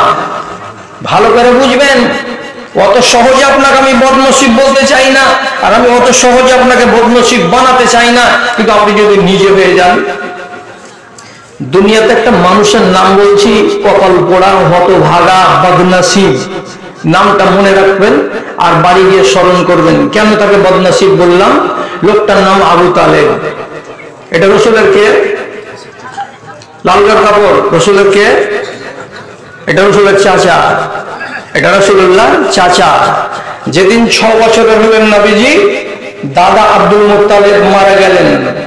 মারা যাওয়ার পরে তিনি বলছেন আবু তালেব, এই ছেলেটাকে তোমাকে দেখাশোনা করতে হবে, তোমার প্রতি এই ছেলের ভালোবাসা বেশি, অতএব তুমি একে দেখো। 6 বছর থেকে শুরু করলো তাকে দেখতে। কে? তো আবু তালেব। কথা শুনেন, কালকে বলবেন আরেকজনকে গিয়ে যে এই কথাগুলো তো আমি আগে শুনিনি, এই লোকটার মুখ থেকে শুনলাম। আরবের মাটিতে এমন কাজ চালিয়ে এলো, এক নাগারে 2 বছর 3 বছর বৃষ্টি হয় না, হাহাকার পড়ে গেছে। আব্দুল মুত্তালিব বংশের লোককে ডেকে এনে বলছে কি করতে হবে, পানি যে হচ্ছে না আসমান থেকে, এর কোনো বিধি ব্যবস্থা আছে? একদল লোক এসে বলছে কি করেন, লাত উজ্জান নামে কিছু কুরবানি টুরবানি দেন, আর একজন লোক তখন বলছে ওদের নামে দিয়ে হবে না, মানাতের নামে কুরবানি টুরবানি কিছু করেন তাহলে হতে পারে। আবু তালেবের মতো লোকটা তখন বলছে ইব্রাহিম নবীর মিল্লাতের উপরে আমরা আছি, আর আমরা কোনোদিন মাটির পূজা করি না, মাটির খোদার পূজা করি না, আর তোমরা আজকে আল্লাহর কাছ থেকে পানি নামাতে চাইছো, তো কার পূজা করে? তো লাত আর উজ্জা আর মানাতের ইবাদত করে পূজা করে, বৃষ্টি হবে না। তো কি করতে হবে তাহলে? ঠিক আছে, আজকে যা হলো হলো, আগামীকালকে আসবো কাবার কাছে, এসে আমরা সবাই মিলে আল্লাহর কাছে পানি চাইবো একটা নতুন উপায় করে। কি করলেন নতুন উপায়? আল্লাহ রে আল্লাহ রে, একদম খাঁটি কথা বলছি আপনাকে। পরের দিন একটা 6 বছরের বাচ্চাকে ঘাড়ে করে নিয়ে চলে এসেছে কে? তো আবু তালেব। আবু তালেব বাচ্চাটাকে নিয়ে এসেছে, তার নাম কি? তো নবী মুহাম্মদ সাল্লাল্লাহু আলাইহি সাল্লাম। এটা ইয়াতিম ছেলে, ভাতিজা, তাকে ঘাড়ে করে নিয়ে এসে কাবার দেয়ালের কাছে ছোট্ট বাচ্চাটাকে মজবুত মানুষটা একবার করে এমনি করে ধরছে আর উপর দিকে ছুড়ে দিচ্ছে কাবার দিকে, আর ছুড়ে দিয়ে আবার বাচ্চাটা যখন নিচে পড়ছে তখন খপ করে ধরে নিচ্ছে, আর নিয়ে আসমানের মালিককে ডেকে ডেকে বলছে, এ আসমানের মালিক, এ বাচ্চাটার ওয়াসিলায় দোহাই দিয়ে তোমাকে বলছি, তুমি পানি নাজিল করে দাও, তুমি পানি আমাদেরকে দাও। কোন আল্লাহর খেপাজি! এই 6 বছরের বয়সেই জেনে নিয়েছিল এই বাচ্চা আজব, আর আজব বাচ্চা না হতে গেলে ওর এই বাচ্চাটাকে কোন দেয়ালে লাগাচ্ছে আর কাবার দেওয়ালে ওর পিঠটাকে ঠেকাচ্ছে, আর বারে বারে বলছে, আল্লাহ তুমি এই বাচ্চার মারফতে, বাচ্চার দোহাই দিয়ে বলছি, তুমি আমাদেরকে পানি দাও। প্রচুর পানি হলো। আবু তালেব একজন মুশরিক মানুষ, তথাপি কবিতা লিখে রেখেছে, এবং সেই কবিতাগুলো ইমাম বুখারী রাহমাতুল্লাহ আলাইহি ওর নিজের কিতাবে আবার লিখে রেখেছে। আবিয়াজা ইউস্তাকাল গামামু বিওয়াজিহি সামালুল ইয়াতামা ওয়া ইসমাতুল লিল আরামিলি। সুন্দর টকবকে চেহারা, যে চেহারাকে সামনে করে পানি চাইতাম কার কাছে? তো আল্লাহর কাছে, আর আল্লাহ পানি দিতেন। তাহলে আবু তালেব তুমি তো জানো যে এই বাচ্চা আলাদা, এই বাচ্চা বরকতের। যেদিন 12 বছর বয়স হলো সেদিন ছেলেকে সাথে করে সিরিয়া চলে যাচ্ছে ব্যবসা করতে। সিরিয়ার বুসরা শহরের একটু এদিকে আছে, এমন সময় নিজের গির্জা থেকে বুহাইরা নামের এক পাদ্রী বেরিয়ে এসেছে। এসে এই কাফেলার সামনে এই কাফেলাতে কে কে আছে? আশিয়াখ কুরাইশ, কুরাইশের বড় বড় নাম করা লোক আছে, তার ভিতরে আবু তালেবও আছে। আর আবু তালেবের সাথে 12 বছরের শিশু আমাদের নবী মুহাম্মদ সাল্লাল্লাহু আলাইহি সাল্লামও আছে। ঠিক এই জায়গাতে এসে হাত দেমনি করে ঘেরে নিয়ে বলছে, এই শরীফেরা দাঁড়াও, কোথায় যাবে? যাবে ব্যবসা করতে যাব। এই ছেলেটার নিকটের লোককে আবু তালেব বলছে, আমি। এটা তোমার কে হলো? বলছে আমার ভাতিজা হলো। বুহাইরা রাহেব বলছে, এই ছেলেটাকে নিয়ে তুমি সিরিয়াতে যেও না, ওখানে ইহুদিদের বাস। এই ছেলেকে যদি দেখে নেয় তারা, তাহলে দেখলেই চিনে নিবে। তাদের কিতাবে লেখা আছে আখিরি নবী রাহমাতুল লিল আলামিন জনাবে মুহাম্মদুর রাসূলুল্লাহ সাল্লাল্লাহু আলাইহি সাল্লামের হুলিয়া কেমন, চেহারাটা কেমন, ওরা দেখলেই চিনে নিবে। আর চিনে যদি নেয় তো বাচ্চাটাকে জীবন্ত মেরে দেবে। অতএব আগামী দিনের এই পয়গম্বরকে দুশমনদের কাছে নিয়ে যাও না। এই চাচা, তোমাকে আমি রিকোয়েস্ট করে বলছি, বাচ্চাকে তুমি ফেরত নিয়ে যাও। এই তখন পাল্টা জিজ্ঞেস করে বলছে, তুমি কেমন করে জানলে যে এটা ওই ছেলে? সাথে সাথে বুহাইরা রাহেব ছোট্ট নবীর পিঠের কাপড়টাকে তুলে দিয়ে ঘাড়ের এই জায়গাটাতে ছিল একটা কবুতরের আন্ডার সমান মাংসপিণ্ড বড় হয়ে এটা ছিল মোহরে নবুয়াত। এটাকে দেখিয়ে দেওয়া বলছে, এই দেখো কি দেখতে পাচ্ছ, এটা এটা একটা মাংসপিণ্ড, জুরহুম যাকে আমরা বলি। বলছে না রে পাগল না, এটা হলো মোহরে নবুয়াত। আখেরি নবী পয়গম্বর যিনি হবেন তার এটা নিশানি, আমাদের কিতাবের ভেতরে লেখা আছে এইরকম নবী হবেন, এটাই ওই নবী। আর যখন আপনারা মক্কা থেকে বেরিয়ে আকাবা ঘাটি পর্যন্ত এসেছিলেন, বেরিয়ে 2-4 কিলোমিটার দূরে, তখনই আমি কয়েকদিন আগে দেখেছি আমাদের এই এলাকার যত গাছগুলো ছিল সবাই একটু একটু করে ঝুঁকে গেছিল, কাত হয়ে গেছিল। ঝুঁকে যাওয়া মানে কি সাজদাই পড়ে যাওয়া, একেবারে হুবহু সাজদাই পড়েছিল কিনা তা নয়, তবে তারা কাত হয়ে গেছিল এবং আলাদা আলাদা অঙ্গভঙ্গি করছিল।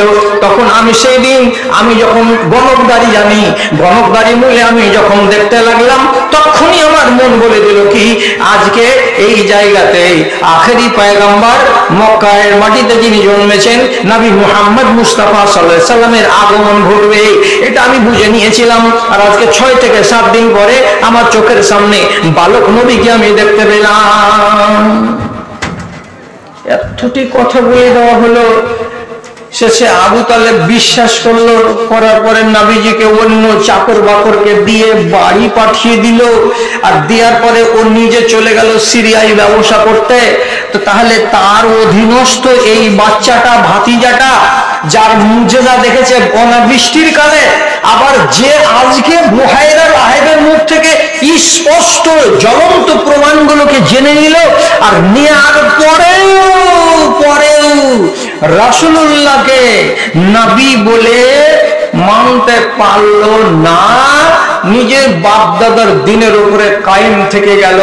তাহলে বাড়িতে রাসূলকে পেয়েছে, যদি নিজেকে বদলাতে না পেরে থাকে, তো এই লোকটার নাম আমি গোড়াতে কি বলেছি 5 মিনিট আগে, বদনসিব। এর নসিবে আল্লাহ রাব্বুল আলামিন লেখেননি ঈমান, যার কারণে বাড়িতে রাসূলকে পেয়ে, নবীকে পেয়ে, এতগুলো জানতে পেরে, চিনতে পারার পরেও ঈমান আনতে পারেনি, বদনসিব হয়ে মরে গেছে। দুনিয়াতে 1 জাহান আলেম আছে যারা আবু তালেবকে মুসলমান বলে, আবু তালেবকে কাফের বলে না। ওটা আমি বিশ্বাস করি না। সহিহ হাদিস আছে আবু তালেবের আযাব হওয়ার ব্যাপারে, ওদিকে আমি যাচ্ছি না। তাহলে আপনাকে এই কথাটা কেন বলতে গেলাম? এই জন্য বলতে গেলাম যে আপনি ওয়াজ শুনছেন জুমা মসজিদে, বছরে 28টা জুমা, 52টা জুমা, জুমাতে এত ওয়াজ শুনলেন। আজকে এখানে জালসা হলো, শুনে নিলেন। এর আগের দিন বানাতের মাদ্রাসায় জালসা হয়েছে, সেদিন শুনেছেন। এখানকার 30 থেকে 40 চালক ফালাহুল মুসলিমিনে গেছিলেন, ওখানে গিয়ে শুনেছেন। আবার আশেপাশে কোথাও জালসা হয়েছে, সেখানে আপনি শুনছেন। আচ্ছা, এতগুলো শোনার পরে, এতবার শুনবেন তো শোনার পরে মানা কথাটা আসবে না? আপনি মানবেন কবে? আপনার বিশ্বাসটা কোথায়? তলানিতে কেন? তো যদি মানার মানসিকতা না থাকে, তাহলে এত কষ্ট করে দাদা এই জাড়ের দিনে, শীতের দিনে শামিয়ানার তলাতে যে আপনি বসে আছেন, কি লাভ আপনি বলেন তো? কি লাভ? সব ভালো লাগছে শুনতে, ভালো লাগলো, শুনে নিলেন, বাস কানের স্বাদ মিটিয়ে নিলেন, চলে গেলেন। তাহলে রুহের স্বাদ আপনাকে মিটাতে হবে না? আপনাকে আপনার এই দেহখানার ভালো মন্দ ভাবতে হবে না?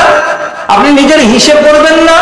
যেখানে আল্লাহ রাব্বুল আলামিন বলছেন আমি আসমান থেকে নিচে নাজিল হব, আমার সাথে হাজার হাজার ফেরেশতা থাকবে এবং আমি সামনাসামনি তোমাদের হিসাব নিব কিয়ামতের দিন।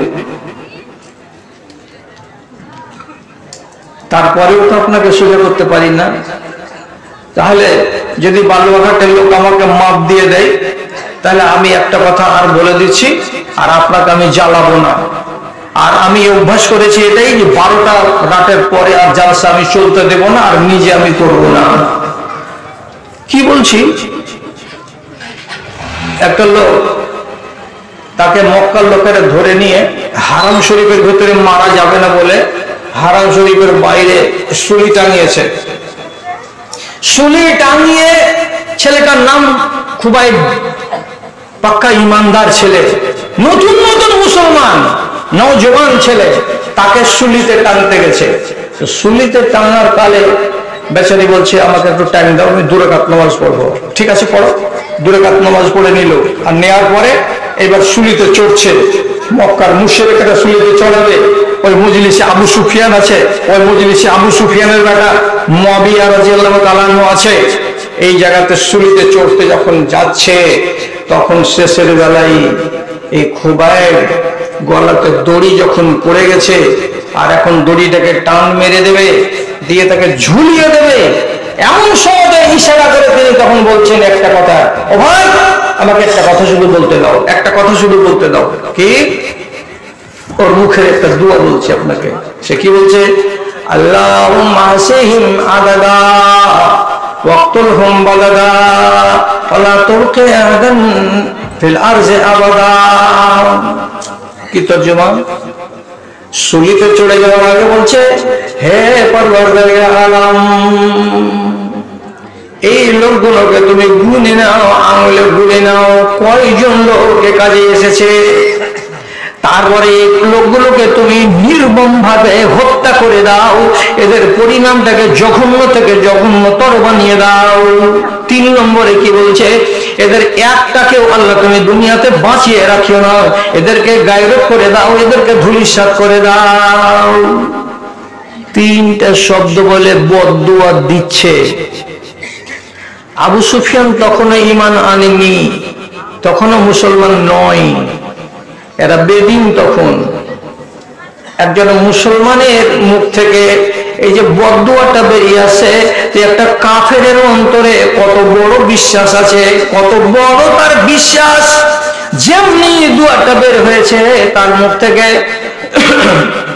প্রথম বাক্যটা বের হওয়া মাত্রই নিজের নৌজওয়ান বেটা মুয়াবিয়ার ঘাড়খানাকে ধরে চট করে জমিনে শুইয়ে দিয়েছে। আবু সুফিয়ান দাবার করে বলছে, মাটিতে মুখ লাগিয়ে দে, মাটিতে মুখ লাগিয়ে থাক, মাথাটা চাড়বি না, মাথাটা উঠাবি না, মাটিতে মুখ লাগিয়ে পড়ে থাক, মাথা উঠাবি না, মাথা উঠাবি না। যদি কাঁদানে গ্যাস ছাড়ে তো নিয়ম কি জানেন? কাঁদানে গ্যাস যদি পুলিশ ছাড়ে, দাঁড়িয়ে থাকবেন না, একবারে সাথে সাথে জমিনে শুয়ে যান, নাকটাকে জমিনে লাগিয়ে দেন, গ্যাস নিচে যাবে না, গ্যাস উপর দিকে উঠবে। অতএব দাঁড়িয়ে থাকলে গ্যাস নাকে লাগবে, আর নাকে লাগতে গেলে নাক চোখ জ্বলবে, কাঁদতে কাঁদতে বাপরে মারে করে পালাতে দিশে পাবে না। এই জন্য দেখবেন কাঁদানে গ্যাস যখনই ছাড়বে, চালাক মানুষ সঙ্গে সঙ্গে জমিনে শুয়ে যাবে, নাকটাকে নিচু দিকে করে, যাতে আমাদের নাকে গ্যাস না লাগে। তো আবু সুফিয়ান নিজের বেটাকে এমনি করে ঘাট ধরে জমিনে শুতিয়ে দেবে, থাক, উঠবি না, উঠবি না, উঠবি না। কেন? জমিনে শুইয়ে দিলে কেন আবু সুফিয়ান? তো বলছে আমার বিশ্বাস আছে এই কথাটা অন্তরের ভেতরে, কি যে যারা ইমানদার, যারা নবী মুহাম্মাদের যারা পেরোকার, যারা নবী মুহাম্মাদের অনুগামী এবং নবী মুহাম্মদ সাল্লাল্লাহু আলাইহি ওয়াসাল্লাম নিজে, এদের মুখ থেকে যদি কোনো বদদুয়া বেরিয়ে যায়, আল্লাহ রাব্বুল আলামিন একবারও ফেলবেন না, সঙ্গে সঙ্গে কবুল করে নেবেন। আর এই লোকটা মুসিবতের কালে যে দোয়াটা মুখ দিয়ে পড়েছে, এই দোয়াটা যদি আল্লাহ কবুল করে নেয়, আর সামনে যদি তুই দাঁড়িয়ে থাকিস, তো তার মুখের দোয়াটা তোর সাবন দিয়ে যাবে, তো তোর গায়ে লেগে যাবে, আর তুই 8 দিনের ভেতরে মরে কয়মাল হয়ে যাবি, তহস নহস করে দেবে তোকে তার বদদুয়া। যাতে তোর গায়ে তার বদদুয়া না লাগে, তার জন্য তোকে জমিনে শুইয়ে দিলাম, তুই যেন আর বদদুয়া থেকে বেঁচে যেতে পারিস রে বেটা। দোয়া লেগে যাবে। এইটা কার? মুমিনের দোয়া। এত বড় বিশ্বাস কার অন্তরে আছে? একজন কাফেরের অন্তরে আছে। আচ্ছা আমাকে মাপ দেন, কাফের বেদিনের আকীদা বিশ্বাস থেকে আপনাদের বিশ্বাস কি আরো থার্ড ক্লাস হয়ে গেছে? হ্যাঁ, এমন তো হয়নি। এমন হয়নি তো তাহলে আপনার ভেতরে বদল কেন আসছে না? আপনার ভেতরে পরিবর্তন কেন আসছে না? হ্যাঁ, আফসোস লাগে না? हिचकिचा गया हूं मैं अपने को मुसलमान कहते कहते, थक गया हूं मैं खुद को मुसलमान कहते कहते। किसी काफिर ने पूछा कि ये कौन सा महीना है, पानी हाथ से गिर गया, रमजान कहते कहते, रमजान कहते कहते। ভাই কথা শুনলেন অনেকটি, এখন ঘড়িতে বাজছে 11:15। তা হাবিবুর রহমান তো ভালো হয়ে আছে, ও তো একটাও অপারেশন করেনি জীবনে। আর আমি ওরই বয়সেরই লোক, আমি দুটা মারাত্মক অপারেশন করেছি। আর তারপরে 7 দিনের ভিতরে 8 দিনই শরীর খারাপ যাচ্ছে। তো ও করেছে 2 ঘন্টা, আর আমার আর কিছুক্ষণ চলতে গেলে হয়ে যাবে 2 ঘন্টা। তো ওর সমান আমাকে বাড়িয়েন না, একটু বাঁচিয়ে খুঁচিয়ে রাখেন। তো যতক্ষণ কথা শোনা হলো, আমি আজকের মতো এইটিকে কাফি মনে করি। এবার আপনার সামনে আমি একটা আর্জি রাখছি কি, যে আপনাকে লম্বা সময় ধরে এখানে বসিয়ে রাখবো না।